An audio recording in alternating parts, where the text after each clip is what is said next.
चलते हैं श्रीमद् भागवत महापुराण। साक्षात धर्म का मूर्तिमान स्वरूप विदुर जी और ब्रह्म प्राप्त महापुरुष मैत्रेय जी का संवाद। मैत्रेय जी कह रहे कि हे देव, हम आपके चरण कमलों की वंदना करते हैं। आपके चरणारविंद ऐसे हैं कि जो आपके चरणों की शरण में आ गए,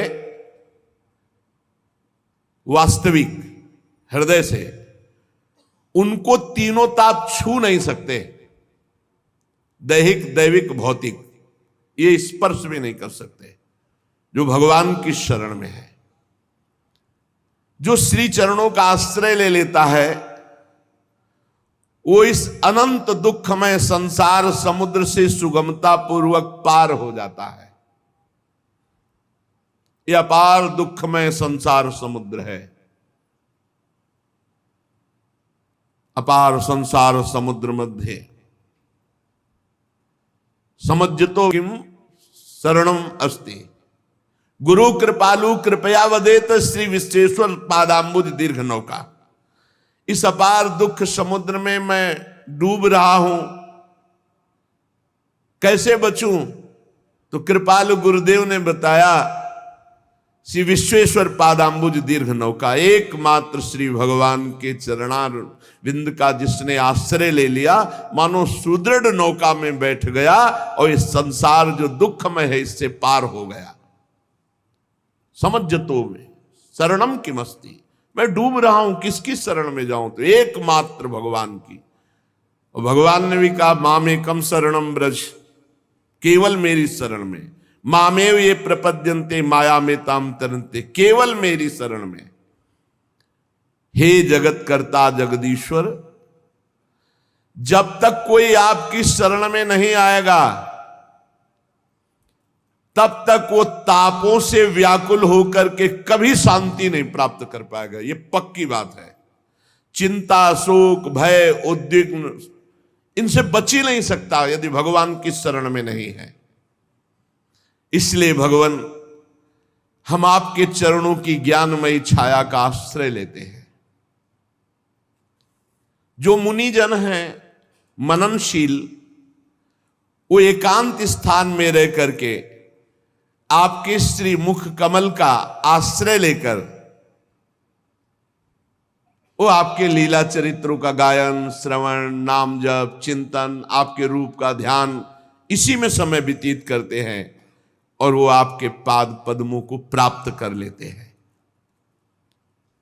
प्रभु, हम आपके चरण कमलों की उस चौकी को प्रणाम करते हैं जिसको प्रणाम मात्र से हृदय पावन होता है। भगवत दंडवत मात्र से हृदय पावन होता है। ये जो काफी समय पहले प्रार्थना की थी आप सब साधकों से कि नियम पूर्वक रोज इष्ट की दंडवत लगाओ। 11, 21, 51, 108 जितनी सामर्थ्य है जो साधक स्त्री शरीर में है वो पंचांग लगावें, जो साधक पुरुष शरीर में वो साष्टांग लगा सकते हैं। 11 बार मंत्र जपते हुए उठो, 11 बार प्रणाम, 11 दंडवत, 21 दंडवत, 51 दंडवत, 108 दंड देखो करके। ये हमारे गुरुजन महापुरुष जन नित्य करते थे। हमने 10 वर्ष देखा है सेवा में, नित्य नियम पूर्वक दंडवत। वयोवृद्ध बाबा श्रीधर जी को भी देखा है, नित्य दंडवत, नित्य परिक्रमा मार्ग में। नियम में बड़ी सामर्थ्य है। जो नियम गुरुजनों के द्वारा दिया जाए आजीवन करना चाहिए जब तक सामर्थ्य हो। तो नियम में बड़ी सामर्थ्य है। नियम पूर्वक गिरिराज जी की परिक्रमा लगाते थे पूज्य श्री सनातन गोस्वामी जी। जब वयोवृद्ध हो गए तो स्वयं गिरिराज जी मूर्तिमान लालजू ही तो है, प्रकट हुए और कहा, बाबा आप मत आया करो, बहुत पीड़ा होती है हमें। आप वृद्ध हो, आप चलकर वृंदावन से आते हो, फिर परिक्रमा देते हो, जाते हो, जैसी आज्ञा आपकी। दूसरे दिन फिर पहुंच गए। फिर ठाकुर जी प्रकट हुए और कहा, बाबा मना किया था, फिर नहीं माने। बोले, प्रभु अभ्यास, बिना परिक्रमा के मुझे चैन नहीं।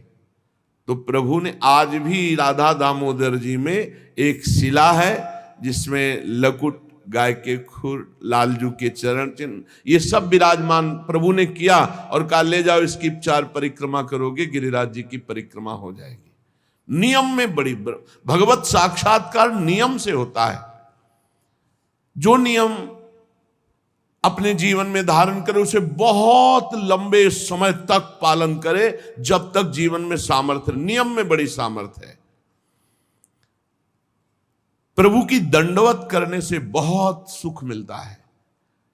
शरीर के पाप नष्ट होते हैं तो साधारण बात है, प्रभु ये देख करके कृपाल हो जाते हैं और अपना अखंड स्मरण प्रदान करते हैं।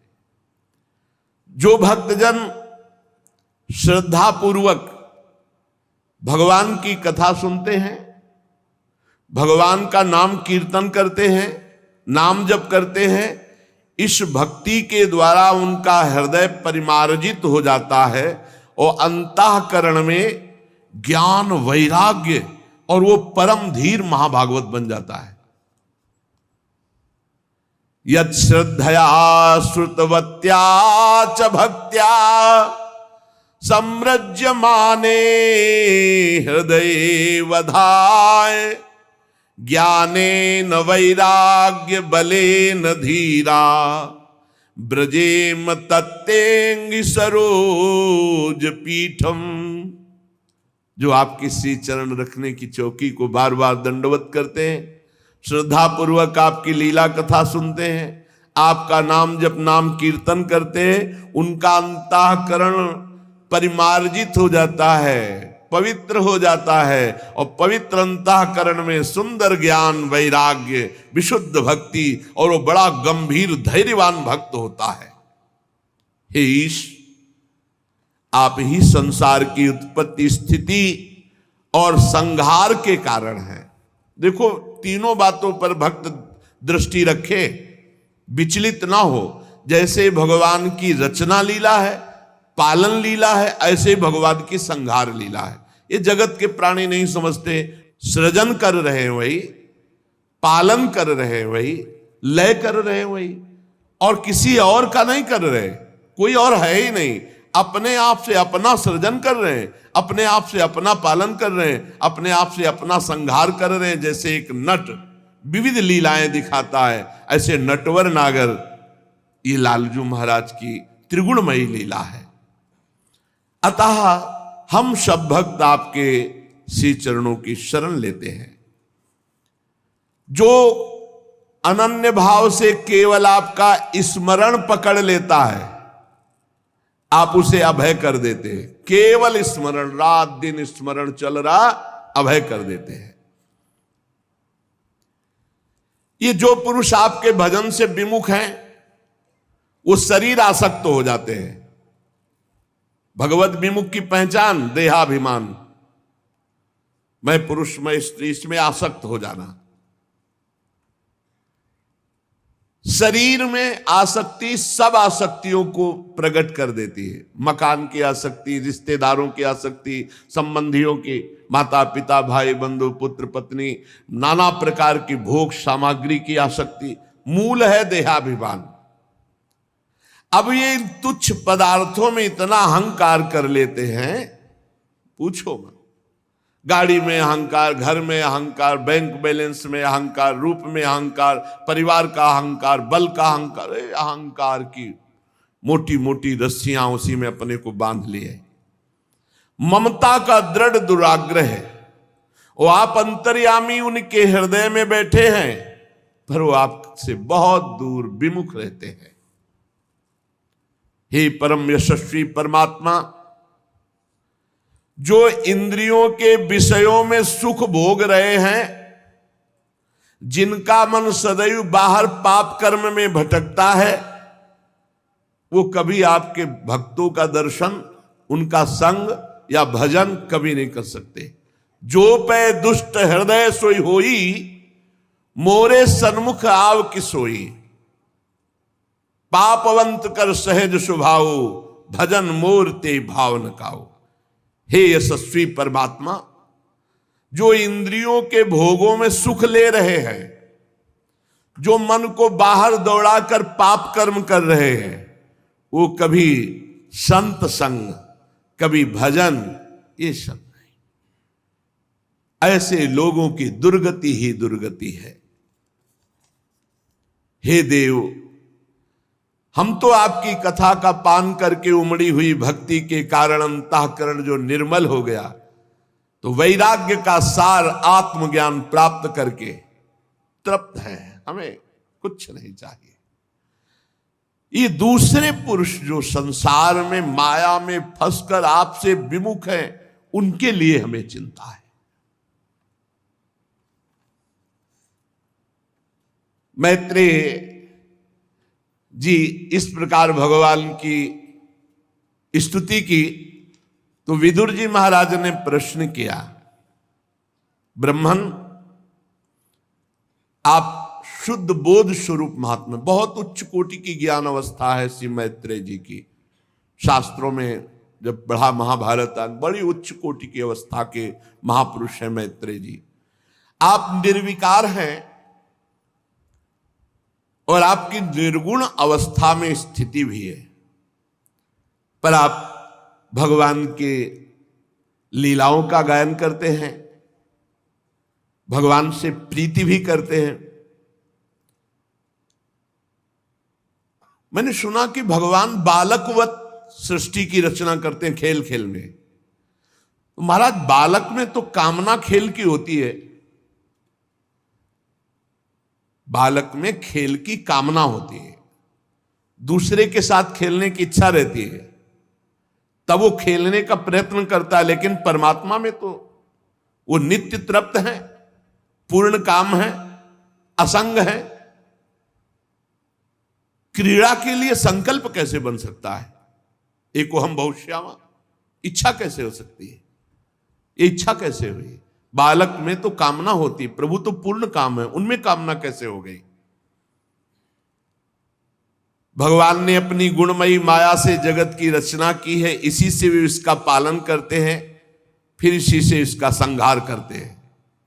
ये दिमाग में बैठ जाना चाहिए कि संहार उन्हीं के द्वारा हो रहा है, ये लीला है उनकी। जो भक्त इस विषय को जान जाता है वो ऐसे सुखी दुखी नहीं होता जैसे आप पूरी फिल्म देखे सिनेमा में, और न जाने कितनी मार काट और सब, इसके बाद आप बाहर निकलते हैं तो आपको कोई शोक और हर्ष नहीं होता, क्योंकि आपको पता था मनोरंजन करने गए थे, यहां सत्य कुछ नहीं था, सब बनावटी था। बिल्कुल ऐसे ही सत्य बात समझ लो, महादेव जी कह रहे हैं, उमा कहो मैं अनुभव अपना, और सत हरि भजन जगत सब सपना। जीव अविनाशी, इसे कोई मार नहीं सकता, न मृत्यु न काल, कोई नहीं मार सकता। नयनम छिन्नन्ति शस्त्राणि नयनम दहति पावका, न चैनम क्लेदयन्त्यापो न शोषयति मारुता, न वायवास्त्र न अग्न्यास्त्र न वारुणास्त्र, इनकी ताकत नहीं दिव्यास्त्रों की छू सके किसको? जो मैं है। चलो वो नहीं मरा, फिर मरा क्या? बोले शरीर नहीं, ये भी नहीं मरा। अग्नि तत्व में चला गया, वायु तत्व में, जल तत्व में, पृथ्वी तत्व में, आकाश तत्व। कौन मरा? आकृति भर बिगड़ गई, बस परिवर्तन भर हो गया, अपने अपने तत्व में मिल गए। मरा कौन? कुछ नहीं, ब्रह्म। जा सुकृपा सब भ्रम मिट जाई, गिर जा सोई कृपालु रघुराई। ये संहार लीला के लिए तैयार रहो। ये तैयार इसलिए नहीं है कि ममता शक्ति कर बैठे शरीर से, घर से, रिश्ते नातों से। अब लगता है जब मरेंगे तो सब छूटेगा, तो तुम्हारा था कब? तुम्ही ने तो पकड़ा है, उसी का दंड भोगो। अभी होश में हो तो सबको भगवान मान करके ममता भगवान के चरणों में समर्पित कर दो। नाथ सकल संपदा तुम्हारी, मैं सेवक समेत सुत नारी। प्रभु जिनके ज्ञान देश काल अथवा अवस्था से अपने आप या किसी दूसरे निमित्त से कभी लोप नहीं होता, वो आप हैं और आपके सिद्ध भक्त हैं। किसी अवस्था में ज्ञान का लोप नहीं होता। दुर्भाग्य है कि ये कर्मों में फंसे हुए जीव आपसे विमुख है। दुर्भाग्य है इनका जो भगवान से विमुख है। ये अज्ञान संकट में पड़ के दुख ही दुख भोगते चले जा रहे हैं। इस मोह की बलिहारी जो बड़े बड़ों को फंसाकर मिट्टी में मिला रही है, बड़े बड़ों को। अरे बुद्धि भ्रष्ट हो जाए, भजन न करे तो क्या नहीं कर सकती, और बुद्धि भगवान में स्थित हो जाए तो क्या नहीं कर सकती। जब ऐसा तत्वज्ञानी विदुर जी महाराज ने प्रश्न किया तो मैत्रेय जी मुस्कुराते हुए भगवान का मधुर स्मरण करते हुए कहा, विदुर जी, आत्मा मुक्त स्वरूप था, है। ये मुक्त स्वरूप भोगों की दीनता और शरीर संबंधी प्रियता में बंध गया है। यही बंधन है। माया का बंधन क्या है? बोले भोगों की, सुख की दीनता, ये भोग भोगने को मिल जाए, और प्रिय शरीर और शरीर के प्रिय संबंधी, यही बंधन है। चाहे भक्ति से काटो, चाहे ज्ञान से काटो, ना काटो तो फिर नरक काटो, भोगना पड़ेगा। यही नरक पहुंचाने का हेतु है, पक्का समझ लो, यही बंधन है। इसीलिए भगवान श्री राम सबसे कहते हैं, जननी जनक बंधु सुत दारा, तन धन धाम सुरद परिवारा, सबकी ममता ताग बटोरी, मम पद मन ही बांध बर डोरी। किंतु ये समझ में नहीं आती कि मैं बंधा हुआ हूं, यही भगवान की माया है। किसी को समझ, पूछो बंधन है क्या? क्या बंधन है? हम स्वतंत्र हैं, हम क्या, हमें क्या बंधन है? उसको समझ में नहीं आता। और जिसको समझ में आ गया कि बंधन है, हाय हाय मच जाता है। मुमुक्षुता जागृत हो जाए, हाय हाय मच जाएगा। या भगवत प्राप्ति की लालसा जागृत हो जाए तो चैन नहीं मिलेगी। नहीं खान पान ते भावे है, किसके लिए? ये शरीर तो नाशवान, छूटने वाला, मुझे तो इससे छूटना है ना, इस शरीर से छूटना है, इस शरीर के राग से छूटना है। जिस प्रकार स्वप्न देखने वाले पुरुष को स्वप्न में सर काटा जा रहा है तो उसे सत्य भास रहा है।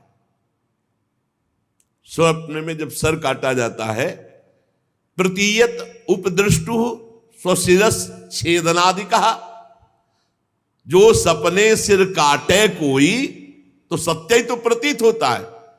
असत्य कब प्रतीत हुआ? जब जगा, बिन जागे दुख दूर न होई। उसी प्रकार जीव को कोई बंधन नहीं है, पर अज्ञानवश मोह निद्रा होने के कारण ये स्वप्न दिखाई दे रहा है। स्त्री पुरुष, कर्म बंधन, शुभ अशुभ, नरक स्वर्ग, ये सब झूठा, ना था न रहेगा। जो बीच में भास रहा है असत्य है। ब्रह्म सत्यम जगन मिथ्या, उपनिषद सूत्र। ये अज्ञानवश भास रहा है। हे विदुर जी, यदि ये कहा जाए कि जब है नहीं तो इसकी प्रतीत क्यों होती है? प्रतीत क्यों होती है? बोले यही भगवान की माया है, जो है नहीं उसकी प्रतीति करा दे। देखो महाराज युधिष्ठिर की सभा में मैदानों ने एक रचना रची थी कि जो थल था, पृथ्वी, उसमें बड़ा निर्मल जल भरा हुआ दिखाई दे रहा था, और जो जल था वो सूखी पृथ्वी जैसी दिखाई दे रही थी। जब दुर्योधन देखा कि सामने जल है तो वस्त्र समेट लिए, और पैर रखा तो सूखी पृथ्वी, तो सब हंस दिए। अब आगे पृथ्वी दिखाई दी तो कपड़े छोड़ दिए, तो सब जंब से उसी में गिर गया, भींज गया, तो सबने हंस दिया। वहीं से तो महाभारत की नींव पड़ गई। एक मैदानों ने, जो छोटी माया जानता है, ऐसी रचना रच दी। जो महामायावी भगवान श्री हरि है, उनकी ये माया है। जो नहीं है पर भास रहा है, यही भगवान की माया है। जो है वो दिखाई नहीं दे रहा है, यही भगवान की माया है। किसी भी स्थिति में आत्मा को कभी कोई कष्ट नहीं होता। जैसे चंद्रमा आकाश में है और जल में प्रतिबिंब पड़ रहा है, अब लाठी मारो खूब, चंद्रमा को चोट लगेगी क्या? बिल्कुल ऐसे ही आपका स्वरूप कभी किसी दुख से नहीं, पर अपने स्वीकार कर लिए हैं देह को, तो हमें भूख लगती, प्यास लगती है, हमें सोच लगती, लघुशंका लगती, नींद लगती है, हमें गर्मी ठंडी मान सारे दुखों की बंधन की जड़ है ये शरीर का अपनापन। महाराज इसकी निवृत्ति कैसे होती है? तो कह रहे हैं सावै निवृत्ति धर्मेण वासुदेवानुकंपया। सबसे पहली बात है कि इस माया की निवृत्ति भगवान की कृपा से होती है। भगवान की कृपा से अहंकार पहले नाश। आप किसी साधन से इसकी निवृत्ति कर पाए? असंभव। नाथ जीव तव माया मोहा और सो निस्तरी तुम्हारी छुआ, तुम्हारे ही कृपा दुलार से। अब भगवान की कृपा कैसे प्राप्त हो? सबसे पहली बात है वासुदेवानुकंपया। भगवान की अनुकंपा से ही इस माया से मुक्त हुआ जा सकता है। मत प्रसादात तरिष्यति, मेरे कृपा प्रसाद से तर जाएगा। अब भगवान की कृपा कैसे प्राप्त करे?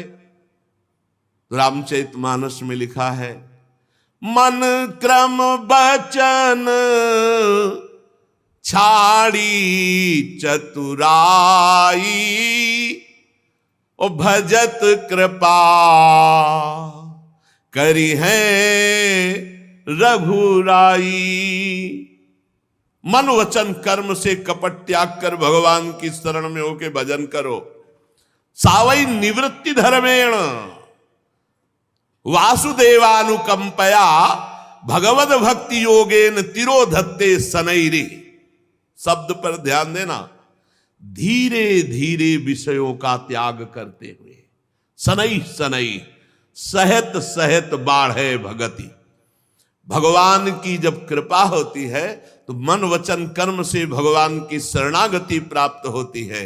वो धीरे धीरे विषयों का त्याग करता जाता है। धीरे धीरे, एकदम कोई संकल्प ना ले। धीरे धीरे जितना त्याग होता जाए उसको बिल्कुल ब्रेक मारता जाए, दोबारा स्वीकार न करे, जितना त्याग करता जाए आगे बढ़ता जाए। ऐसे त्याग की प्रवृत्ति पुष्ट होती है। और एकदम कसम खाए आज के बाद कुछ नहीं, 4 6 दिन 10 दिन महीना भर मुंह भरा फिर उसी में गिर पड़ोगे, ये सिद्धांत नहीं। धीरे धीरे क्रमशः सहत सहत बाढ़े भगति गृह तनु गुरु हितगार। धीरे धीरे इंद्रियों को विषयों से हटाकर साक्षी परमात्मा श्री हरि में निश्चल भाव से स्थित करे। जिस समय निरंतर भजन चलने लगता है तो जैसे, बहुत ध्यान देने योग्य विषय, एक एक शब्द बड़ा गूढ़ है। जिस समय निरंतर भजन चलने लगता है उस समय हृदय की भजनानंदी की स्थिति हो जाती है। जैसे गाढ़ निद्रा में सोए हुए पुरुष का शुभ अशुभ कोई संकल्प नहीं होता। गाढ़ निद्रा में सोया हुआ पुरुष है न शुभ संकल्प न अशुभ संकल्प, न राग न द्वेष और न काम न क्रोध। निद्रा में, स्वप्न में हो सकता है, गाढ़ निद्रा में नहीं। ऐसे ही गाढ़ निद्रा की स्थिति जागृत में होती उस महापुरुष की जिसका निरंतर भजन चलता है। जो भगवत कृपा पात्र अपने चित्त को भगवान वासुदेव में, प्रियालाल में स्थित कर देता है, वो गाढ़ अवस्था ऐसी होती है। कभी 2-4 मिनट के लिए भी आई होगी तो आप समझ रहे होगे, नहीं तो नहीं समझ पाओगे। जागृत अवस्था में जैसी गाढ़ निद्रा में स्थिति, ऐसे जागृत अवस्था में चलते फिरते देखते हुए भी वो संकल्प रहित, शुभ अशुभ चिंतन रहित एकमात्र परमात्माकार स्थिति, उसे तुरीय अवस्था कहते हैं। जो सारे क्लेशों को सर्वथा के लिए नष्ट कर देती है। ये स्थिति कैसे होती है? निरंतर भगवान के सुमिरन से। भगवान श्री कृष्ण के गुणों का वर्णन और श्रवण समस्त दुख राशि को भस्म कर देता है और हृदय में प्रेम जागृत कर देता है। फिर कुछ कहना या सुनना नहीं पड़ता। साधन संबंधी, वो अपने आप आगे का मार्ग प्रशस्त हो जाता है। विदुर जी ने कहा, भगवान आपके युक्ति युक्त वचनों की तलवार से मेरे संदेह छिन्न भिन्न हो गए। अब मेरा चित्त भगवान की स्वतंत्रता और जीव की परतंत्रता को खूब अच्छी तरह समझ रहा है। विद्वान, आपने ये बात बहुत ठीक कही कि जीव को जो क्लेशादि की प्राप्ति होती है उस शरीराभिमान के कारण होती है, और ये शरीराभिमान समस्त दोषों का मूल है। संस्कृति मूल शूल प्रदनाना सकल शोकदायक अभिमाना, और इसका आधार है शरीराभिमान का माया ब्रह्म। क्लेश मिथ्या निर्मूल, मिथ्या निर्मूल क्लेश, क्योंकि इस विश्व को फंसाने वाली माया के अतिरिक्त और कोई नहीं है। महाराज, मैं देख रहा हूं इस संसार में दो प्रकार के लोग सुखी हैं। एक तो पागल, पागल है ही तो उसको क्या सुख दुख का मतलब, और दूसरा ब्रह्म बोध संपन्न। ये बीच वाले सब दुखी है, जो कुछ ज्ञान कुछ अज्ञान, ये सब दुखी है। सुखी कौन है? जो एकदम कनेक्शन खत्म, फुटपाथ में बैठा है तो कबाड़ बटोर रहा है तो वो मस्त है, और या जो भगवत प्राप्त है वो मस्त है। बीच वाले ही सब, बीच की श्रेणी के जितने मंजरेड हो, ये सब बड़े संशयापन्न और दुखी हैं, दुख ही दुख भोगते हैं। या तो भगवत प्राप्त ब्रह्मबोध महापुरुष, और या एकदम कनेक्शन खत्म पागल, ना अपने शरीर से कनेक्शन है ना संसार से। मनाया धुन्ना उठा लिया, मनाया कुल्लड़ उठा लिया, मनाया फुटपाथ में बैठे, जो देखो ना उनके, हम तो काशी में देखा है कई ऐसे अवधूत महापुरुष और कई ऐसे कनेक्शन है, किसी से कनेक्शन नहीं। कुल्लड़ उनके ऊपर चाय का मार रहे हैं लोग, हंस रहे, मस्त है, उनको कोई फर्क नहीं। कई शरीर में घाव है, मक्खियां मिलमिला रही फुटपाथ में। या तो एकदम पागल सुखी है, एकदम पागल, और या एकदम ब्रह्मबोध, ये बीच वाले सब दुखी है। विदुर जी महाराज कह रहे हैं, ब्रह्मन धर्म अर्थ काम और मोक्ष की प्राप्ति के साधनों का, वाणिज्य दंड नीति शास्त्र श्रवण की विधि का, श्राद्ध की विधि का, पितृगणों की सृष्टि का, काल चक्र का, ग्रह नक्षत्र का, तारागण की स्थिति का, दान का, तपस्या का, इष्ट का, पूर्त का, इन सबका मैं रहस्य जानना चाहता हूं। निष्पाप मैत्री जी, धर्म के मूल कारण भगवान श्री कृष्ण है, तो कौन से आचरण से संतुष्ट होते हैं? भगवान श्री कृष्ण किन पर कृपा करते हैं? हे महात्मन, जो दीन वत्सल गुरुजन हैं, वो अपने समर्पित शिष्य को बिना पूछे सब कुछ बता देते हैं। इसलिए आप दया कीजिए, मैं आपका शिष्य हूं, आप हम पर कृपा करके वर्णन, क्योंकि ज्ञान की प्राप्ति शिष्यस्व से ही होती। भगवान तब तक गीता जी नहीं बोले जब तक अर्जुन ने शिष्यस्ते हम साधिमाम त्वाम प्रपन्न। महाराज, ये प्रलय कितने प्रकार का होता है, और जब भगवान योग निद्रा में शयन करते हैं तब कौन कौन से तत्व बाहर जागृत रहते हैं भगवान को जागृत करने के लिए। जीव का तत्व क्या है? परमेश्वर का स्वरूप क्या है? उपनिषद प्रतिपादित ज्ञान क्या है? गुरु कौन है? शिष्य कैसा है होना चाहिए, और गुरु शिष्य का पारस्परिक संबंध क्या है? महाराज, मैं तो माया मोह से ग्रसित जीव हूं, विदुर जी कह रहे हैं। देखो महापुरुषों में कितनी दैन्यता होती है। ब्रह्म प्राप्त महापुरुष परम धर्मराज के स्वरूप है।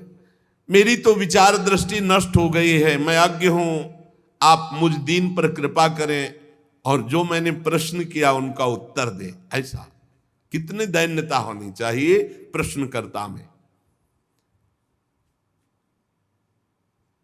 अगर एक जीव को भगवत प्राप्ति उपदेश देकर करा दे तो समस्त वेदों का अध्ययन, यज्ञ, तपस्या, दान, पुण्य, कोई भी 16वें अंश के बराबर नहीं, उसके बराबर हो सकता। एक जीव को उपदेश करके भगवत प्राप्ति करा दे तो उसके बराबर कोई पुण्य नहीं त्रिभुवन में। सुखदेव जी कहते हैं, परीक्षित, जब महात्मा विदुर जी ने मैत्रेय जी से ऐसा प्रश्न किया तो वो मुस्कुरा करके विदुर जी से कहा, आप कुछ भी बोलो, मैं जानता हूं आपको, आप भगवत भक्तों में प्रधान परम ज्ञानी लोकपाल स्वयं धर्मराज ही हैं, आपकी तो दैन्य वार्ता है।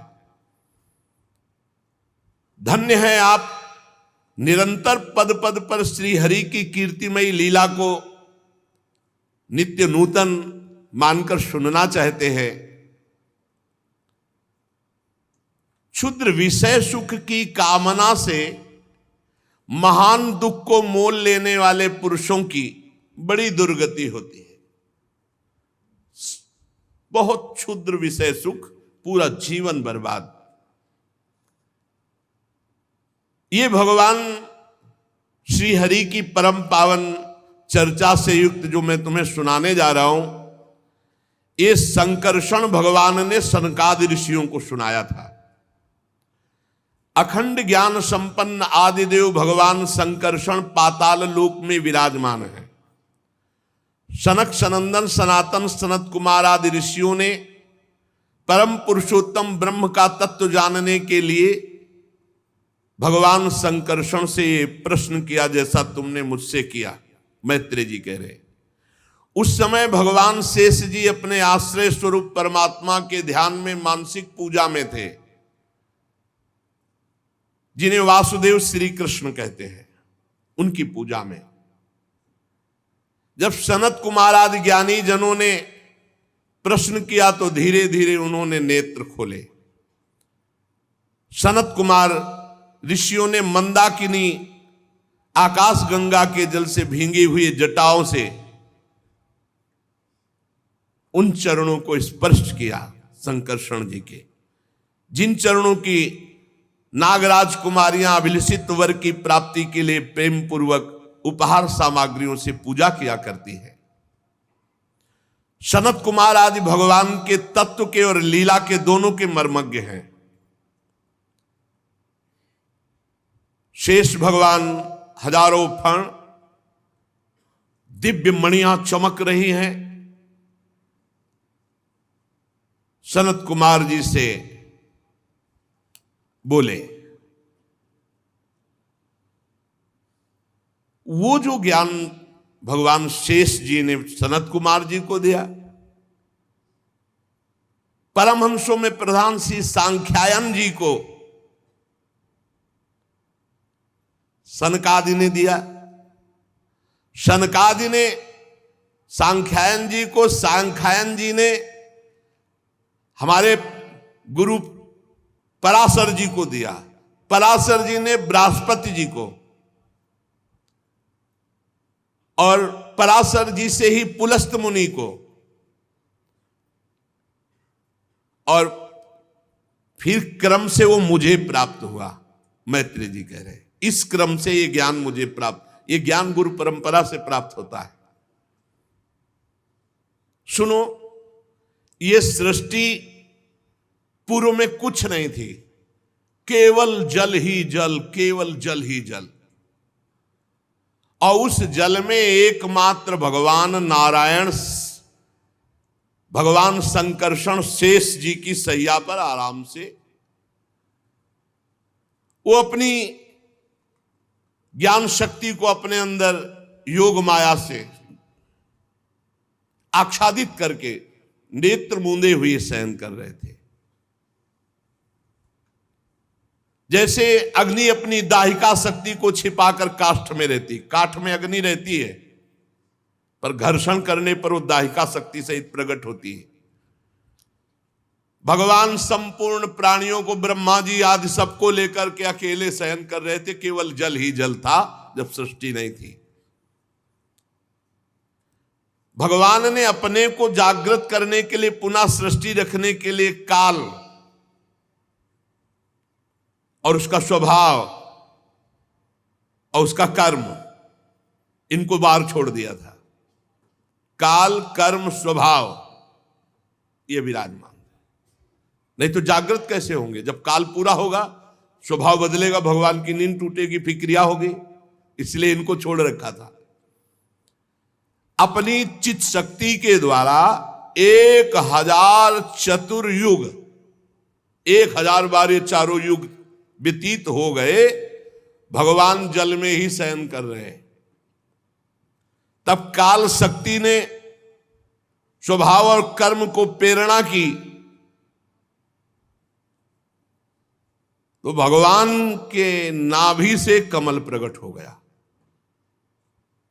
भगवान के नेत्र खुले और नाभि से कमल प्रकट हुआ।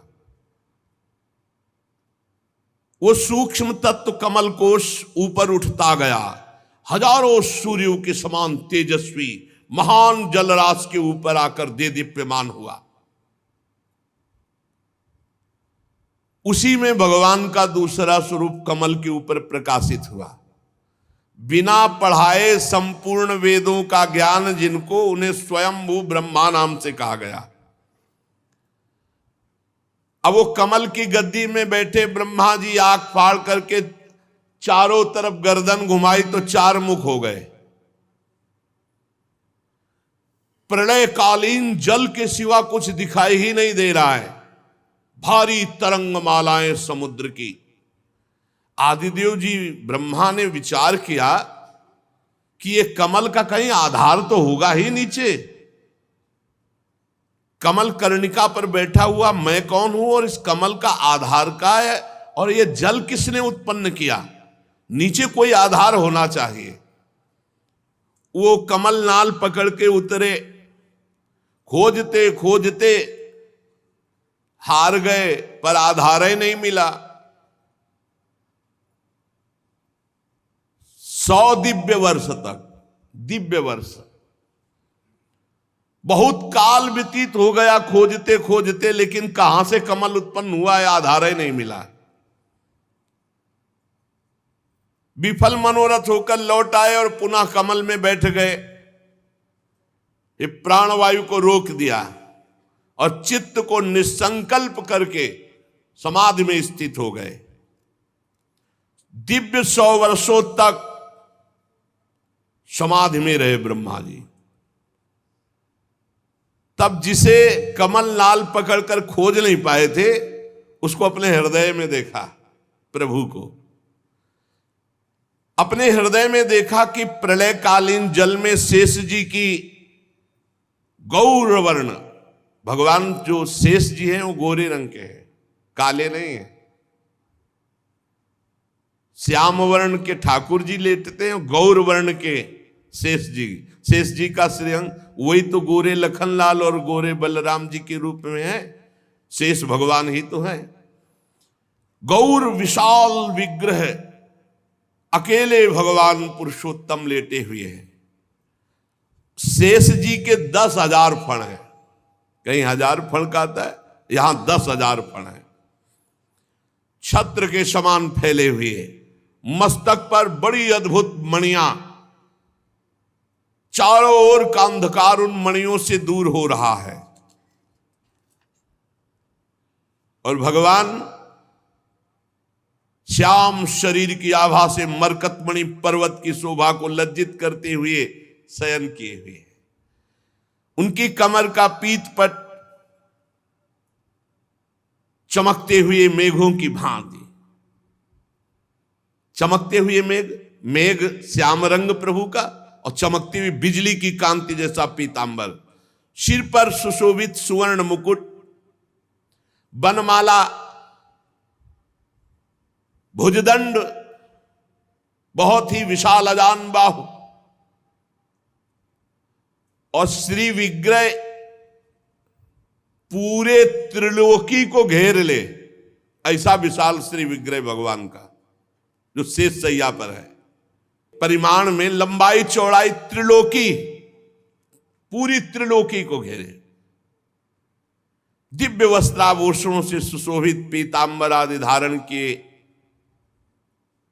बड़ा कृपालुता झलक रही है। ऐसा दर्शन कर रहे हैं अपने हृदय में ब्रह्मा जी, अपने आधारभूत कमल के, जहां से कमल प्रकट हुआ है। सुंदर नासिका, अनुग्रह वर्षी भौहें, कानों में झिलमिलाते हुए कुंडल, बिंबा फल के समान लाल लाल अधर, मुस्कान, सबके चित्त को चुराने वाला मुखारविंद, मानो अभी सब कुछ दे डालेंगे ऐसी उदारता झलक रही है। प्रभु के गले में वेद रूप भंवरों से गुंजायमान माला, वेद ही भंवरे हैं, माला में जो सुगंध, तो मानो वेद ध्वनि कर रहे भंवरे। किसी की पहुंच नहीं आपकी कृपा के बिना आप तक, किसी की पहुंच नहीं है। सुदर्शन चक्रादि भी दूर सेवा में खड़े रहते, जब तक आदेश नहीं होगा तब तक नजदीक नहीं जाएंगे, आसपास दूर घूमते रहते हैं। विश्व रचना करने वाले लोक विधाता ब्रह्मा जी ने भगवान के नाभि सरोवर को देखा, वहां से कमल, और कमल में अपने आप को देखा। ये सब हृदय में देख रहे हैं। ब्रह्मा जी अचिंत गति भगवान श्री हरि में चित्त लगाकर उन प्रभु की स्तुति करने लगे। बहुत उच्च कोटि की महामहिमा ज्ञान संपन्न स्तुति ब्रह्मा जी ने की। ब्रह्मा जी ने कहा, प्रभु आज बहुत समय के बाद मैं आपको जान सका हूं। कैसे दुर्भाग्य की बात है कि आप सबके हृदय में रहते पर देहधारी जीव आपको नहीं जान पा रहा। सबके हृदय में भगवान है, सबके अंतःकरण में भगवान विराजमान है। अरे जब अपने को नहीं जान पा रहा तो भगवान को कहां जान पावे। शरीर मानकर बाहर भटकते हुए पूरा जीवन व्यतीत हो जाता है, पूरा जीवन। भगवान आपके सिवा कोई है ही नहीं हो, ये सब नाम रूप मिथ्या, इन्हीं नाम रूप में फंस गया ये जीव। बहुत बड़ा जाल है। यद्यपि मृषा छूटति कठिनाई, इसीलिए त्राहि माम शरणागत प्रतिपाल प्रभु, बस उन्हीं का सुमिरन। ये गुणों से क्षोभित होने के कारण, सतोगुण रजोगुण तमोगुण से, ये जीव अपने स्वरूप की तरफ नहीं झांक पाता, बाहर ही माया की तरफ भ्रमित होता रहे। ये वस्तु ले ली, अब ये वस्तु ले लेंगे, ये इकट्ठा कर लिया, अब ये इकट्ठा कर लेंगे, ये पा लिया, अब ये पा लेंगे, ये कर लिया, अब ये कर लेंगे, बस ऐसे बाहर। देव, जब तक आपकी आराधना नहीं होती, आपकी कृपा नहीं होती, तब तक ये अज्ञान दूर नहीं होता। देखो प्रभु, मैं कितना प्रयास किया, लेकिन कमल कहां से प्रकट हुआ ये मैं नहीं जान पाया। और जब आपका भजन किया तो हृदय में ही प्रकाशित हो गया पूरा ज्ञान कि कहां भगवान विराजमान है, उनके नाभि कमल, और उनके ऊपर मैं बैठा हुआ हूं कमल पर, ये मैं देख पाया। सैकड़ों वर्ष ढूंढता रहा, नहीं मिले। ये ढूंढने की जरूरत नहीं, बैठकर भजन करने की जरूरत, कहीं भागने की जरूरत नहीं। भजन करोगे हृदय में ही सब कुछ दिखाई देने लगेगा। हे परमात्मन, आप जो आनंद मात्र भेद रहित अखंड तेजो स्वरूप हैं, मैं आपको भिन्न नहीं समझता। जब ज्ञान होता है तो जानत तुम्हें हो जाए, भिन्न नहीं है। इसलिए विश्व की रचना करने के लिए जो आपने मुझे प्रकट किया है, तो आप मुझे सामर्थ्य प्रदान कीजिए। हे विश्व कल्याण में, मैं आपका उपासक हूं। आपने मेरे हित के लिए ये अपना स्वरूप दर्शन कराया, जो शेष में विराजमान भगवान श्री हरि का। पापात्मा जीव कभी नहीं सोच सकता, ऐसा विचार ही नहीं आ सकता कि मैं आपके दर्शन करूं। ये तु त्वदीय चरणाम्बुज को सगंधम जिघ्नन्ति कर्ण विवरै श्रुतिवात नीतम भक्त्या गृहीत चरणः परया च तेषां नापैसि नाथ हृदयाम्बुरुहात् स्वपुंसां तावद् भयं द्रविणगेह सुहृन्निमित्तं शोकः स्पृहा परिभवो विपुलश्च लोभः तावन्ममेत्यसद्वग्रहार्तिमूलम् यावन्न तेहिमभयम प्रवणीत लोकः दैवेन ते हत धियो भवतः प्रसंगात् सर्वाशुभोपशमना द्युमुखेन्द्रियाये कुर्वन्ति काम सुखलेश लवाय दीना लोभा विभूत मनसो कुशला निशस्वत। पापी लोग तो आपके लिए भावना भी नहीं कर सकते। नाथ मेरे स्वामी, जो लोग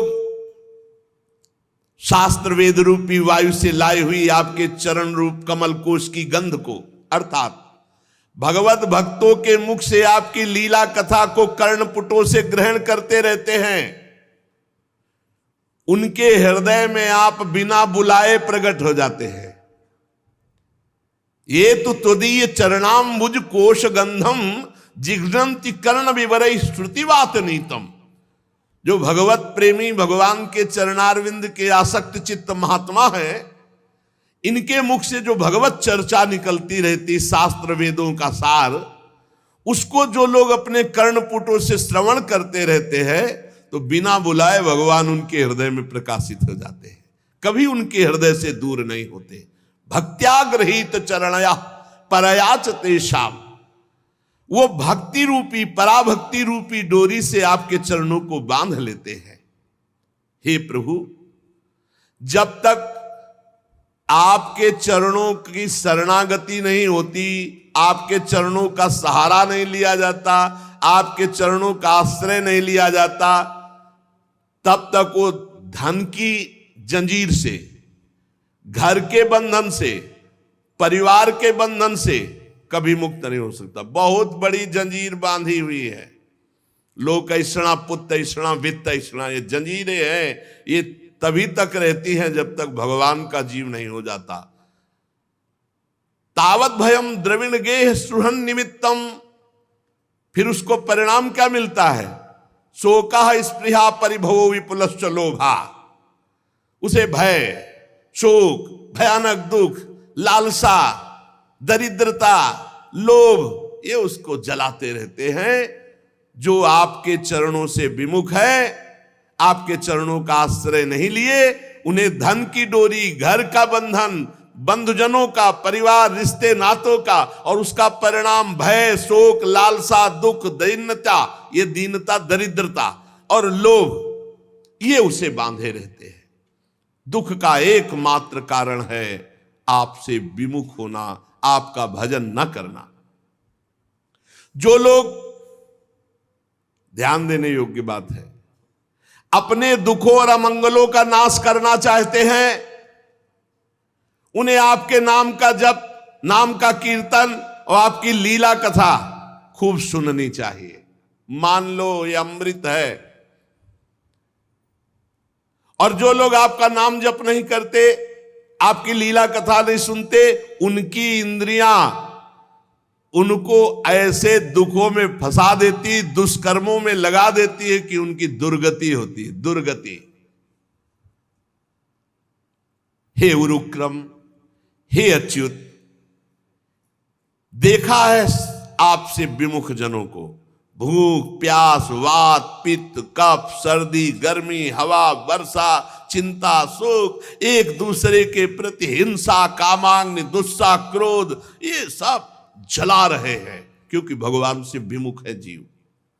स्वामिन, जब तक मनुष्य अपनी इंद्रियों से, मन से आपका सेवन नहीं करता, तब तक वो माया के प्रभाव से बच नहीं सकता।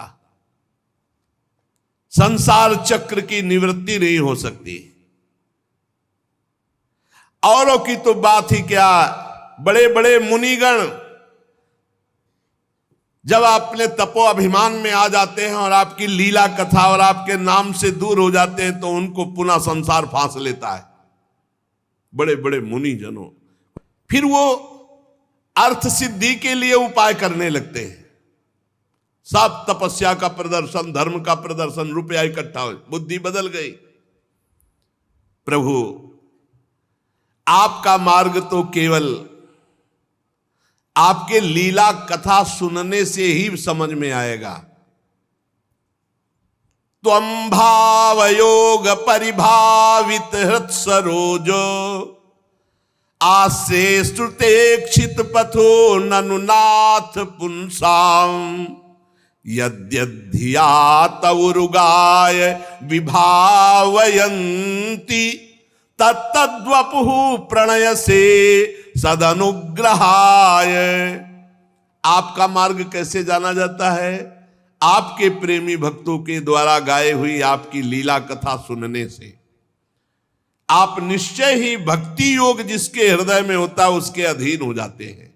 हे पुण्य श्लोक प्रभु, भक्तजन जिस जिस भावना से आपका चिंतन करते हैं आप उसी भावना से दर्शन देते हैं, वैसा ही उनको सुख प्रदान करते हैं।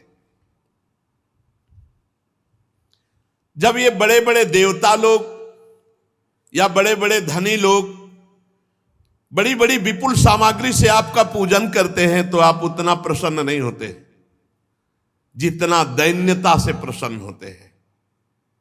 ये बात ध्यान रखो। धर्म की कमाई और दीन भाव, और दीन भाव में एक रोटी और नमक भी भगवान को ऐसे करके उतने में प्रभु प्रसन्न हो जाएंगे। पत्रम पुष्पम फलम तोयम ये में भक्त्या, भक्ति भाव से भर करके एक चुल्लू जल, एक फूल, एक पत्ता, एक कोई फल, इतने में मेरे प्रभु प्रसन्न हो जाते हैं। जो दूसरों का हित करता है भगवान उससे बहुत जल्दी प्रसन्न होते हैं। जो कर्म आपको अर्पण कर दिया जाता है वो अक्षय और अविनाशी हो जाता है। इसीलिए कहते हैं हर कर्म भगवान को अर्पित करो। दान, यज्ञ, कठिन तपस्या, व्रतादि, इनके द्वारा आपकी प्रसन्नता प्राप्त करना कठिन है। दूसरों का हित करो, खूब नाम जप करो, भगवान की लीला कथा सुनो, हर कर्म भगवान को समर्पित करो, इससे आप प्रसन्न होते हैं। यज्ञ किया, अभिमान है मैं बहुत यज्ञ करता, दान दिया मैंने इतना दान दिया, कठिन तपस्या मैंने तपस्या, मैं ऐसा व्रती, मैं फलाहारी, भगवान प्रसन्न होने वाले नहीं। हर कर्म भगवान को समर्पित करके दैन्य, इसी से भगवान प्रसन्न होते हैं। जब आप प्रसन्न होते हैं तो उसके अंदर ज्ञान प्रकट होता है। जब ज्ञान प्रकट होता है तो देखता है संसार की उत्पत्ति स्थिति संहार, ये एक भगवान की लीला हो रही है। ऐसे लीला विलासी भगवान को मैं बार बार नमस्कार करता हूं। जो जीवन भर भगवान की लीला कथा सुनते, नाम कीर्तन करते, अंतिम समय भगवान स्वयं उनके हृदय में प्रकाशित हो जाते हैं। अंतिम समय स्वयं नाम चलने लगता है, विवश होकर नाम चलता है। वो बेसुध है पर नाम चल रहा है, वो बेसुध है पर भगवान प्रकाशित हो गए। यही तो है जीवन भर भजन करने का फल। जन्म जन्मांतर की आवागमन से मुक्त होकर वो ब्रह्म पदवी प्राप्त कर लेता है, वो अजन्मा स्थिति प्राप्त कर लेता है। ये है आपकी शरण लेने का फल। जीवन भर शरण रहकर भगवान की निरंतर चर्चा सुनना, गाना, नाम जप करना, सेवा करना, जो भी कर्म कर रहे हैं भगवान को अर्पित कर देना। इसका फल क्या होगा? अब आगे हमारा जन्म नहीं होगा। इसी जन्म में अंतिम समय भगवान के दर्शन अगर पूरे जीवन में नहीं हुए तो इसमें लिखा हुआ है प्राण त्यागते समय विवश होकर नाम चलेगा और भगवान स्वयं प्रकाशित हो जाए। जीवन भर मेहनत की है, अब आखिरी भगवान बनाते हैं। जीवन भर प्रपंच और नाना प्रकार के विषय भोगे तो वही आएंगे चिंतन में, भगवान तो आएंगे नहीं। इसीलिए कह रहे कि जितना समय बचा है अब नाम जप करो, भगवत कथा कीर्तन सुनो, गाओ, खूब जीवन को आनंदमय कर लो। अगर चूक हो गई तो भाई फिर सुअर कुत्ता बन के भजन नहीं होने वाला, मानव देह में ही भजन होता है। श्री ब्रह्मा जी भगवान की और आगे स्तुति कर रहे, सुशेष चर्चा आगे। श्री राधा वल्लभ लाल की जय।